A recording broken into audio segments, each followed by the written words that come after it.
Après 50 ans de cinéma, plus d'une soixantaine de films, la seule certitude à laquelle je suis arrivé, c'est que les choses dans la vie ne se passent jamais comme on les avait imaginées. Voilà.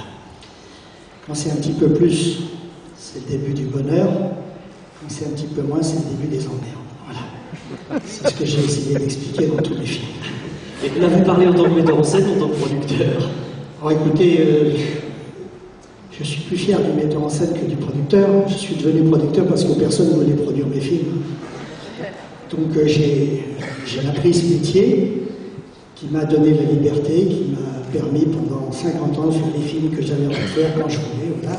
Donc c'est pour ça que j'ai fait le métier de producteur et j'invite tous les futurs metteurs en scène, surtout ceux qui ont fait des courts-métrages, à devenir un jour producteur de leurs films. C'est le seul moyen qu'ils auront de faire les films qu'ils ont dans le cœur. Voilà, hein. Car les autres, il y a trop d'arrangements et c'est... Voilà, donc alors, écoutez, j'ai eu beaucoup de chance et je pense que la chance a été vraiment mon partenaire principal dans cette carrière qui, j'espère, n'est pas finie. J'espère que je vais pouvoir jouer les prolongations et peut-être les tirs au but. Voilà. Dites-moi quand même, quand vous voyez quelques images comme celles que nous avons vues là, de Ça n'arrive qu'aux autres, de David Trintignant ou du film d'Ariane Mouchkine que vous avez coproduit, vous êtes fier de votre carrière de producteur également quand même? Écoutez, je me suis toujours beaucoup amusé.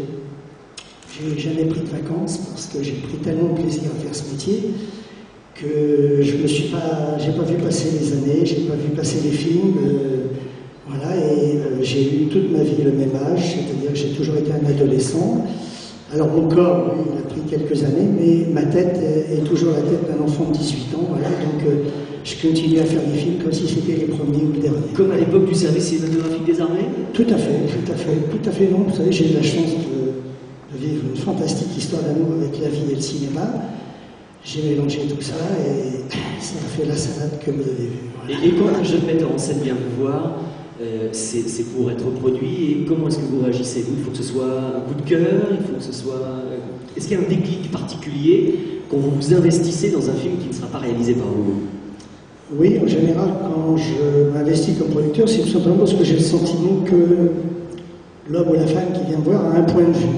Un point de vue que j'ai pas encore vu, que j'ai pas entendu. Voilà. Donc c'est l'originalité qui me donne envie d'aller vers des films. Et en général, ce sont des films que je suis pas capable de réaliser. Donc c'est cela que je produis surtout. Voilà. Parlez-moi, dites-moi un mot éventuellement d'un certain Bernard Werber. Oui.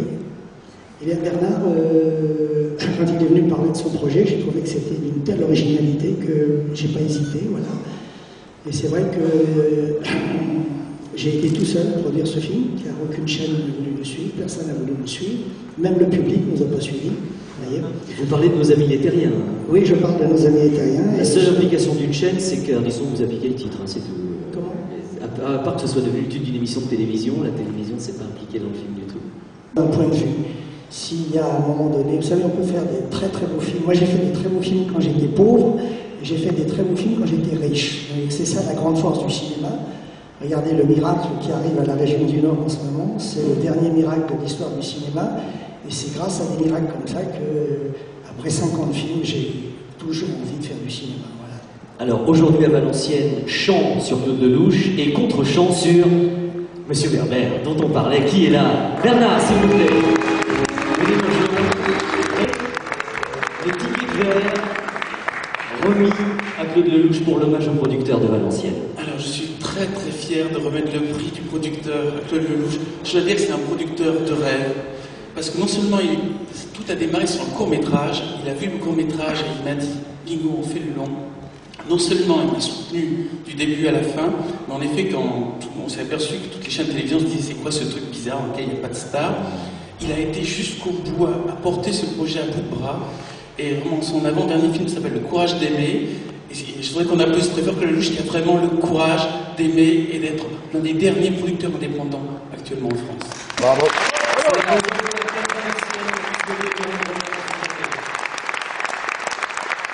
Et je dois dire aussi que Claude a été plus que le financier du projet.